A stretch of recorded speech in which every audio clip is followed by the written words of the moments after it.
Hi, I'm Melissa May, and this is Little Book of Confessions, a podcast about the stories we keep, the truths that shape us, and the messy, beautiful in between.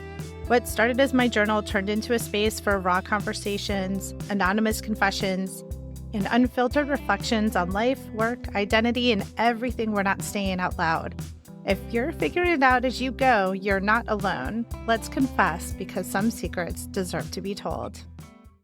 Trigger warning. Little Book of Confessions is a space for honest, unfiltered storytelling. Episodes may include discussions of trauma, mental health, abuse, sexual assault, addiction, self-harm, suicidal ideation, grief, identity struggles, and other sensitive or difficult subjects.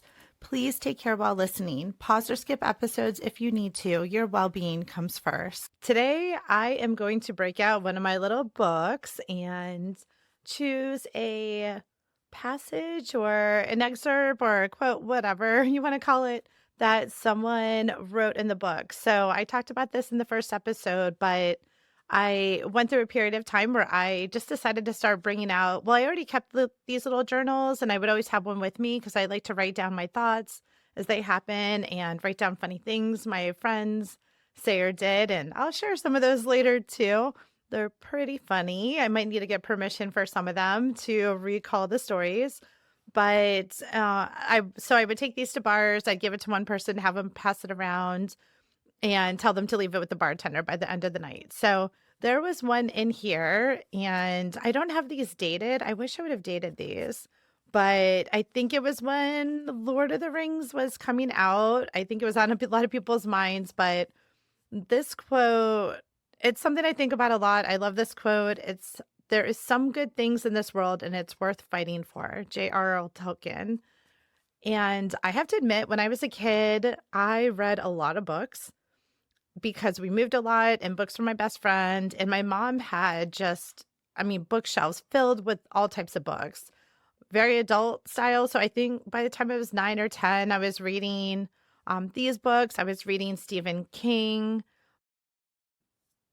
Michael Crichton. I would sit there with a dictionary and just look up words as I was reading things. I didn't always get the context, but I would just kind of pick up on things, and it made more sense as I reread them later in life. When the movies came out, I was so excited for Lord of the Rings because I thought not only did they do a great job in capturing the sentiment of the book, but it was just so mesmerizing to watch. Like, I would literally, friends and I would sit there and watch all the trilogy all day. We'd order pizza like 3 times and just watch the extended versions. If I was needing to go out on a Friday night and it came on TV, I would stop and watch it for a while. So, but going back just to the meaning of the quote itself, like, there is some good in this world and it's worth fighting for. Uh, Honestly, right now, it's sometimes hard to really see that and feel that, especially with everything going on in the world. And I won't necessarily dive into all of my thoughts and feelings, but I will just say that I'm scared. A lot of times I get anxiety. Then sometimes I'm like, this is just a cycle that we're going through. I follow all these people and accounts on all the different social media, and it goes from get your guns and stock up your groceries and supplies and learn how to live off the grid to this is just a cycle, it'll pass, it's only 4 years, and just a lot of different viewpoints. And I'm just trying to find the balance between being optimistic and not freaking out, but also being realistic and not wanting to slip into Handmaiden's Tale, or something crazy like that. And it's weird because every day I wake up and I have one life where I'm going to work, and I love my job. I'm so lucky. I work with fantastic people and a fantastic company. And but I'm sitting there and I'm doing my job and sending emails, and I'm going to meetings, and I'm doing the things that we do at work. And the other side of me is thinking, okay, I need to get my seeds planted because groceries are going to be expensive. And should I get chickens? Should I get radios so I can, those like long distance radios so I can send them to my cousins so we can be in touch If they're in Ohio, I'm here and I need to bug out and figure out how to meet up with them. I have all these different things that are just running around in my mind constantly. It feels really heavy where it's just, okay, we are so divided in this world, not just with American politics and what's going on and all these conflicting views and horrible things that are happening and really just scary, like just progressively, increasingly scary things that are happening. But just the world in itself, a lot of the wars that have been happening, like just the destroying of human rights, of just the greed, the power.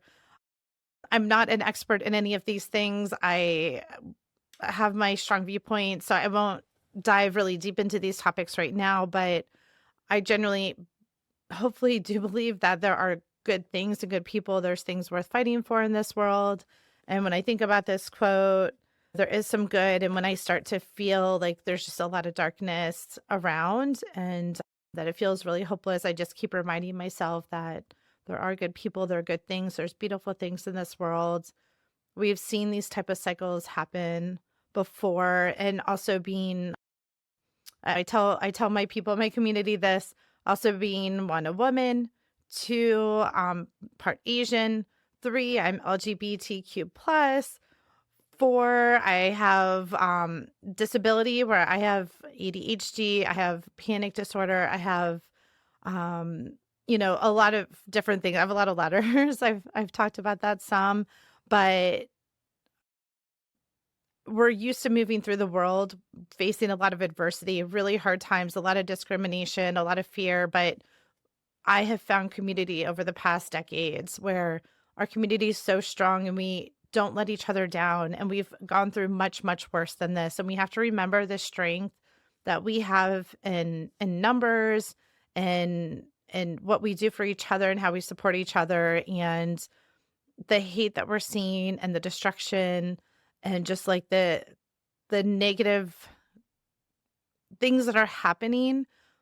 Those things, that it burns out quickly. It can burn out very quickly because that can only be sustained for so long. I do believe that this sounds so cheesy, but I do believe that love and care and empathy and really being invested in others is what is going to carry you through day after day, what carries you with longevity.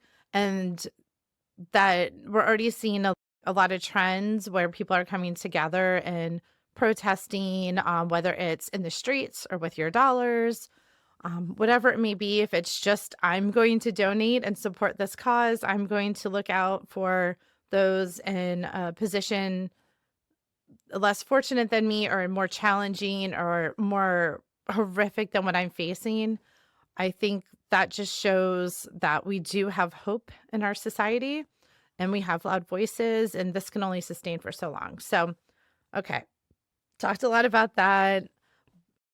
So I really want to believe in that. I'm not a religious person. I was raised with a lot of religion at various points in my life. What I've ultimately come to believe is we're kind of, I always compare it like this. I know people have better comparisons than this, but I think about how birds, right? Birds will eat seeds and then they'll fly somewhere, and I know they poop and then the seeds get dropped down and they get planted and then they grow and bear fruit or plants, whatever it is. And then that adds to an ecosystem, and then other animals and insects and people can eat that. And it's like this circle of life. And I think this sounds really weird the way I'm explaining it, but I believe when we express like kindness and empathy and love, that's our way of spreading our seed. That's part of helping our ecosystem thrive and our contribution to the nature cycle. And I think if we can continue to do that, then we're not going to have a loss of resources for what can help us stay positive and be committed to each other. So I don't know, that sounds like a weird analogy, but just something that I think about. So when I feel kind of hopeless, I just think, well, just keep putting it out there. Your love is like a seed and it will help something good grow, and it will be nourishing and it will have an impact. So curious to hear what you think. How do you perceive uh how what your actions do and how they really truly impact? Do you believe in the power of paying forward and of empathy? Are you feeling helpless or hopeless? What are you doing to contribute? I know right now, and even as I record this, it's scary because we're hearing a lot of things about how they're monitoring communications. They're tracking people for speaking out against things. People's phones are being gone. They're going to people's phones and posts. They are, able to now target people in the LGBTQ community. They can monitor what we're talking about, what we're saying. And I think about those things too. And it's really, again, it's terrifying to think about, but also I think about what's more terrifying is not saying anything at all. So I know there are people out there with louder voices than I have, and they're more active and being like facing forward with these topics. But I also just wanted to talk about it here because I know a lot of people I know don't have the space to do it. Maybe not the vocabulary, they might not have the platform, they might not have the comfort in saying things out loud, but I do know people want to talk about these things too. So if we want to open up more discussions, and even if you just want to comment, shoot me a DM. I'm here. We can certainly have more conversations, and we can talk about things without having it feel so scary. Hopefully we can look at this in a way that we're balancing the way that we want to. I don't know if you want to prep, if you want to be a doomsday prepper, which I'm like low key kind of a doomsday prepper at this point, or look towards the positive and think about the things we can do. I love to carry on this conversation. But again, just remember there is good in this world and it's worth fighting for. All right. Thanks for joining. Thank you for listening to Little Book of Confessions. If something in this episode stirred something in you, good. That's what we're here for. Don't forget to subscribe, leave a review, and share this with someone who needs to hear it. You can find me on Instagram, TikTok, and YouTube at melissamay.me. Until next time, keep writing your truth, and remember, some secrets deserve to be told.